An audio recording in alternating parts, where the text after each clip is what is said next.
clips. Nope. No pressure, Christina. Although Shannon got us up to like 170. But that was just me stealing her stuff.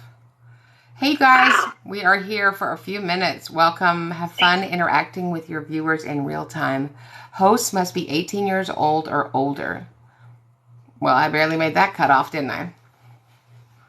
All right, squirrels, we have 19 minutes. Fire away.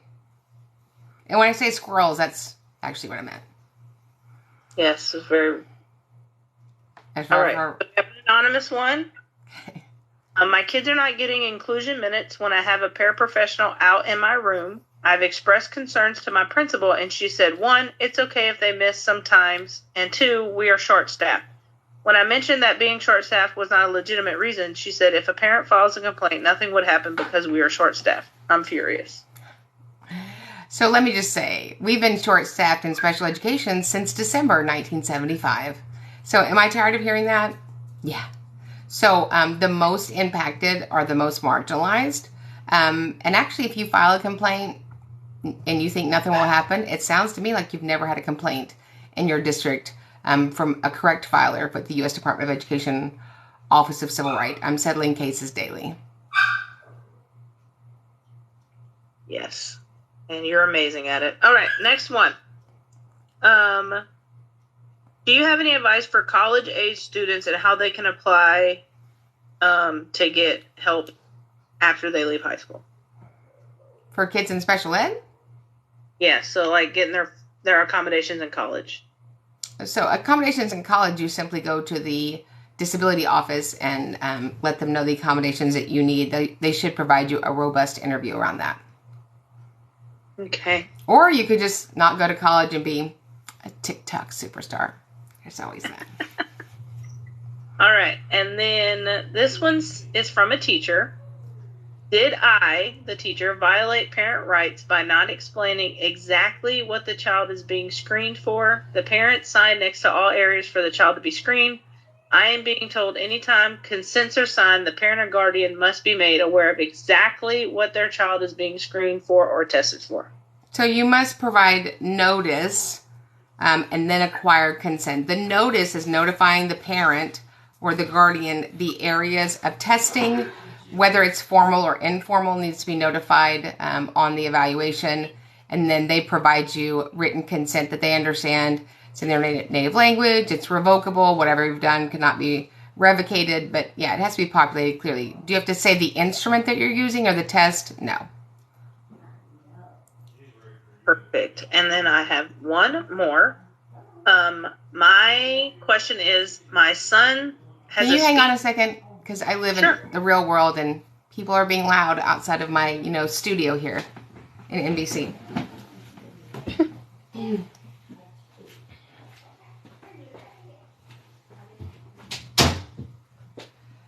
That's how you run an international global, champion kiddos. Had to let the dog out who loves, my spouse more than me.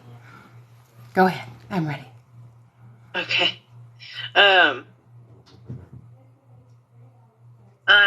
Okay, so my child has a speech IEP. She's getting different answers from the preschool director, the therapist, and the special education director. I'm unaware of any resources around me, and I'm aware of anyone being able to answer the questions and concerns that I have. So not to mention, this particular school has made it hard for even a 504 for previous children of mine, so I'm already skeptical of their ability to help my child. I'm at the point that I want to remove him from the preschool program altogether. What is your advice? So my advice is preschool is a gift. So I wouldn't get rid of that gift, but it's not my child. So if somebody meets eligibility and they qualify for a pre-K program, unless you understand that they're being harmed, I would advise my clients to participate in. But again, I'm not an attorney and I don't have your child's records, but pre-K is a gift. Yes. And then one more. This was an email that you got. Their child has chronic migraines. Mm-hmm. Would that qualify them for a 504 or an IEP? So we're talking about educational impact, right? So are you in need of special education, specifically to especially design instruction? and related services. So depending on the acuity of the migraines, the frequency, you might be missing instruction, you might need travel training, you might need ways to understand the onset of the migraines, you might be able to learn how to communicate your recovery from those migraines. Again, I don't know, but it certainly would rise to the level of a 504 that you get correct accommodations, and certainly an IHP, individual healthcare plan. But if I was your advocate, you'd get an IEP. All right. Bonnie, are you ready? Sure. Next question. We asked for a reeval and were approved 11 months ago. How long is too long for them to finish? Right. So you're approved for a loan for a house. You're not approved for reevaluation. Is actually a legal requirement. So you wouldn't have a reevaluation that took more than 60 school days. So that's a violation of timeline, whether it's a state complaint or a federal complaint. Okay, and can they complete an IEP without me, the parent? They can't have an IEP without having legally invited you.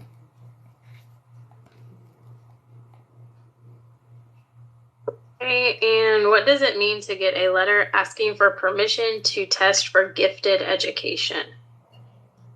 So gifted is a program, meaning that one of the educational persons that work with your student believes that they might benefit from that setting, and they're asking your permission to test them. Here's a good question. How do you get that much volume in your hair? A hairdresser does it for me. It's just actually it's a clip-in. You just take it out at night. I set it on a piece of styrofoam, and there you go. That's not true. Oh, this is a good one. How do I know if my child's IEP is good enough for their needs?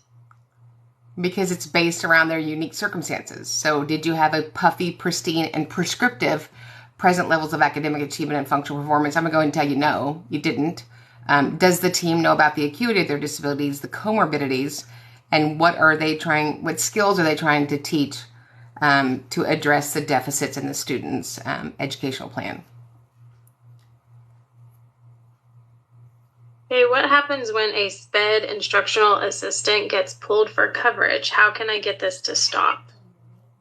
SPED instructional assistant. I love how we just add words on. So it's probably going to be hard for you to get that to stop if you work at a school where they're allowing it, right? And so yeah, it's not my experience that if you work in a school and you report things that you're not happy about, that they go, oh, thank you so much, Bonnie, for bringing that to our attention. I mean, Bonnie, you worked in a school. Was that your experience when you brought a problem to the leadership that they went, Bonnie, we couldn't thank you anymore. In fact, we're not going to thank you. Is that how it went, Bonnie? Was it something just like that? That's pretty accurate. Pretty accurate. In fact, they said, don't ever try to help one of your friends again. We don't do that here. That's not allowed. That's not allowed, helping your friends who have a child with an IEP. All right, and last one from me. Someone's asking that you had responded to her email. How do they go about hiring you as their advocate? Yeah, just reach out to admin@specialeducationacademy.com. And if I'm not available, we have an amazing, mighty team of affiliates that I have personally traumatized and trained to be experts and serve your children from coast to coast. I have half of a question. Is it about the traumatizing or the training? Neither one. Okay. Yes. She said that her daughter has a 504 but has no accommodations, diagnosed with ADHD and ODD.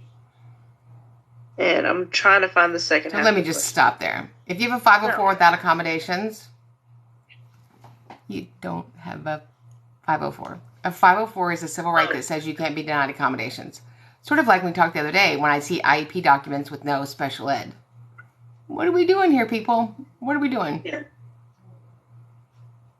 Yeah. The second half was, but her school won't give her an IEP because they don't want to label her.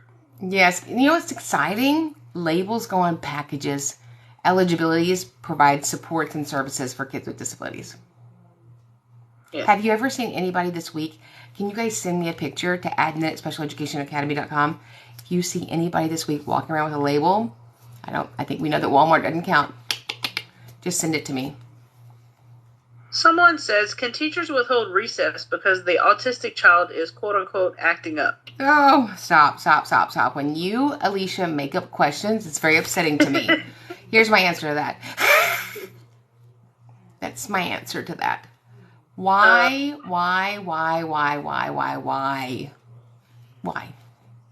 And then there's the why.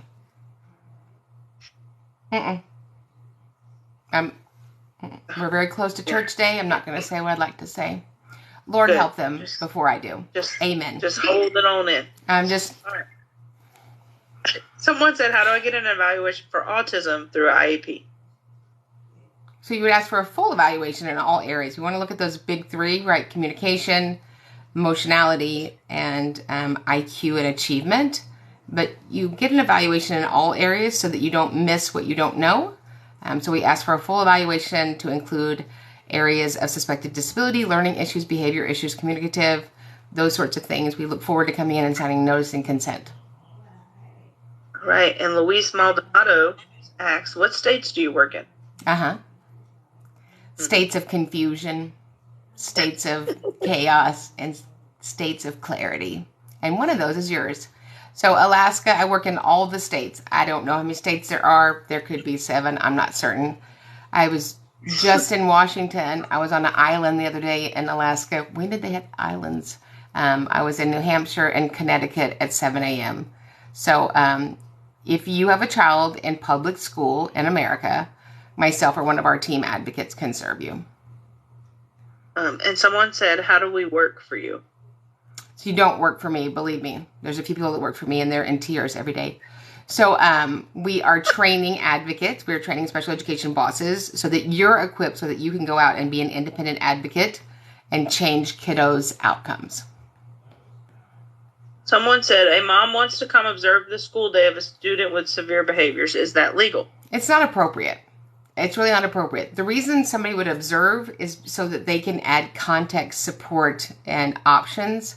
Moms don't work there, right? So we would look for somebody in the district. If there's that situation, I would request that the school district provide what I call a behavioral assist, that somebody from the district level outside of that campus come observe the student for a few days and offer strategies to help mitigate the impact of that behavior.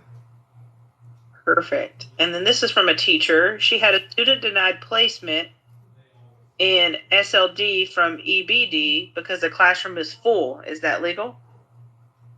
I'm thinking of some initials right now. Like, what the Hello Kitty are you talking about? Full is not a criteria under IDEA. Staffing, not my business. Money, very offensive. So we have never, in 47 years, got any pass from the federal government or state government on the requirements, responsibilities, and duties of local education agencies to provide the totality of an IEP student in every state, in every situation. So parents who are being nice, which is something I do not suffer from, feel bad for people that tell them their propaganda stories, and kids are missing out on their services. Yes. And if you come and train with us, that feeling bad thing, we'll take a bar of zest and scrub it right out of you. Yeah. I think Christine had a question. Yes. I do. So, my favorite kind.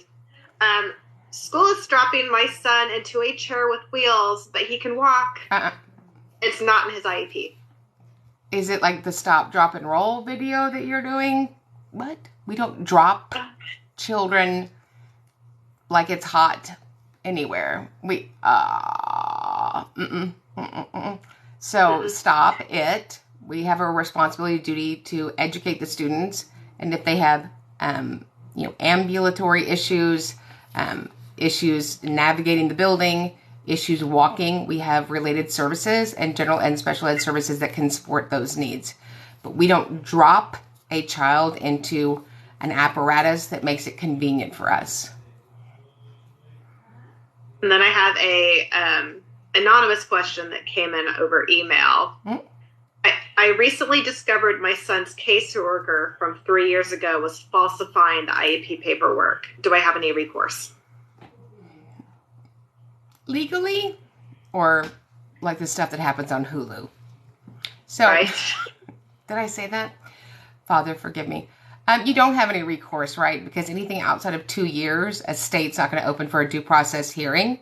It's really important that we learn to exercise our right to put in a FERPA request or a FOIA request so that we have those appropriate documents. And I'm so sorry that happened to your child. And then teacher told me that in order to qualify for an IEP, it was a 2-pronged requirement. They had to meet one of the eligibilities, and they had to not be able to access the general ed curriculum with any of those disabilities. Child has orthopedic impairment. So let's just go over the law, shall we? The law says that we test a child find, to see if they're in need of special education and related services. Didn't say anything about prongs. So I don't know what that's for. So we test a child to see if they have a deficit in an area that we need to provide IEP goals around and special education support services and accommodations. So those could be functional goals, behavioral goals, academic goals, communicative goals, social goals, emotional goals, don't hit your friends' goals. You know, those sorts of things that I'm working on when I'm in an IEP meeting. All right. I have one. She has one. One. That I know that we've gotten email questions that are kind of around the same thing, and then I've seen a few people in here. They're all kind of worded different, but I'm going to sum it up. So if it's a school holiday or they have a school assembly or it's something scheduled like that, and so therefore their minutes are not served on that day, are they out of compliance? So no, I mean, that's actually something that we read during the IEP meeting. But when it says you get, 3 services during a grading period, well, obviously you can deliver those. The only time that a school does not have to deliver a service is when the student is absent.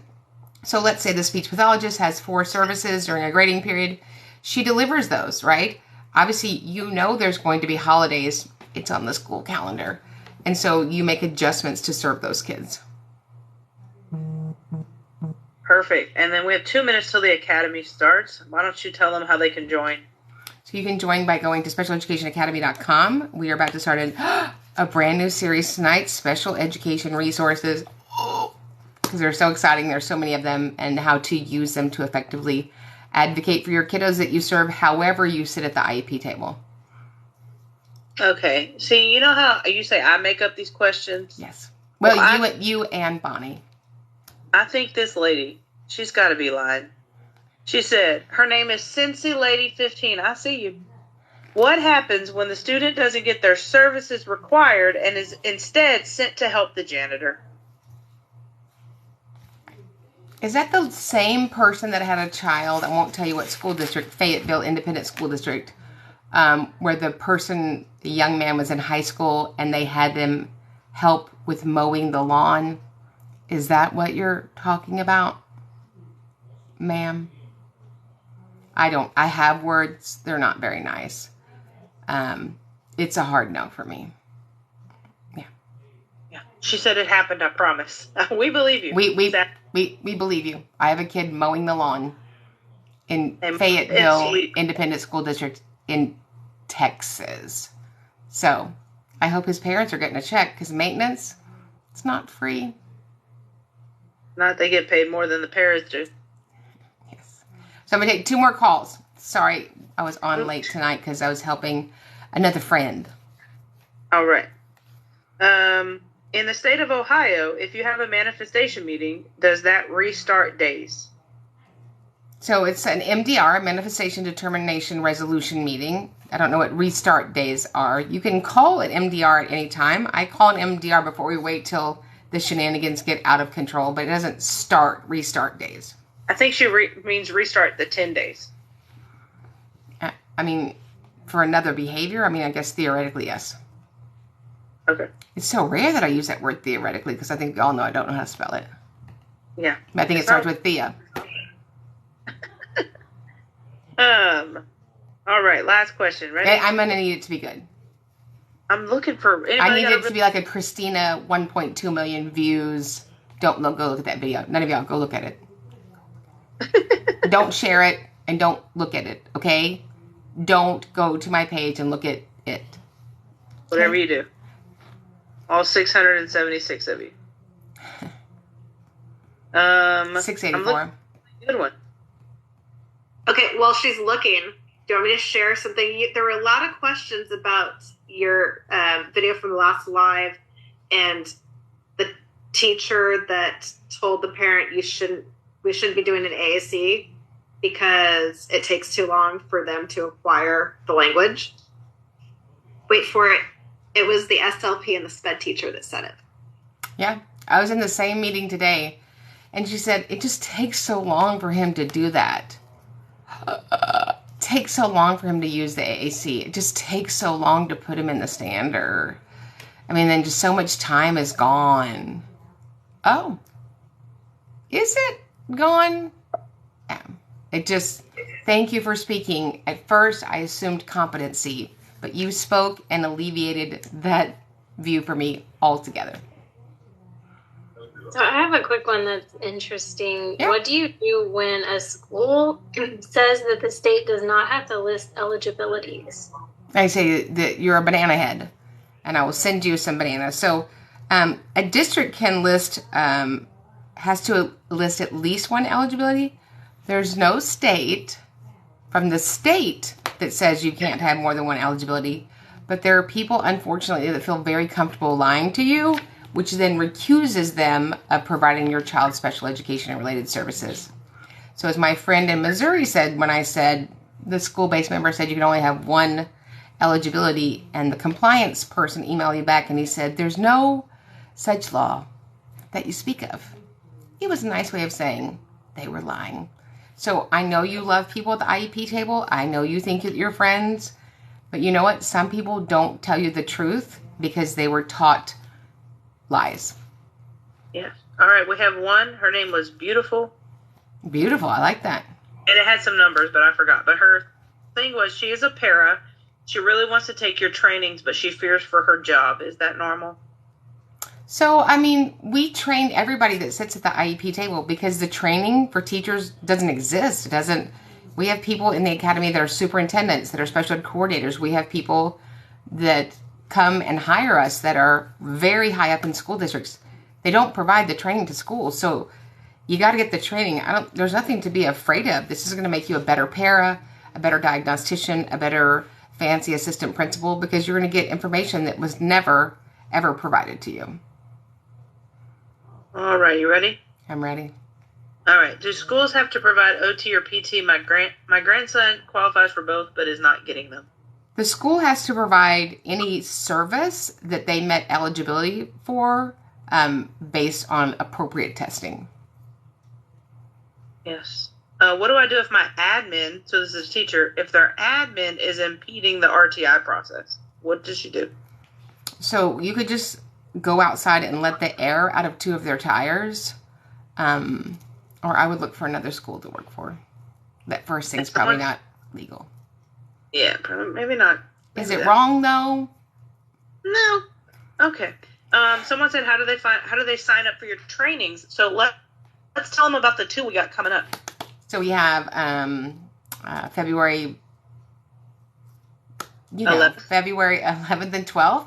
We have a virtual training, a 2-day live virtual training, so you can be in your bathtub in Miami, because I know that's where y'all spend a lot of time, or getting a pedicure in Seattle, and you can log on live for 2 days. It's going to be fantastic. And then the weekend after that, we have an in-person in Houston where it's super stinking exciting. So, and then we always have the 2-day virtual on demand, and so we want to make it available to you so that you get equipped to serve kiddos for successful student outcomes. And so we love you. We will see you next Tuesday. Remember, we get it right for the child. We get it right for everybody. We'll see you guys in the next training.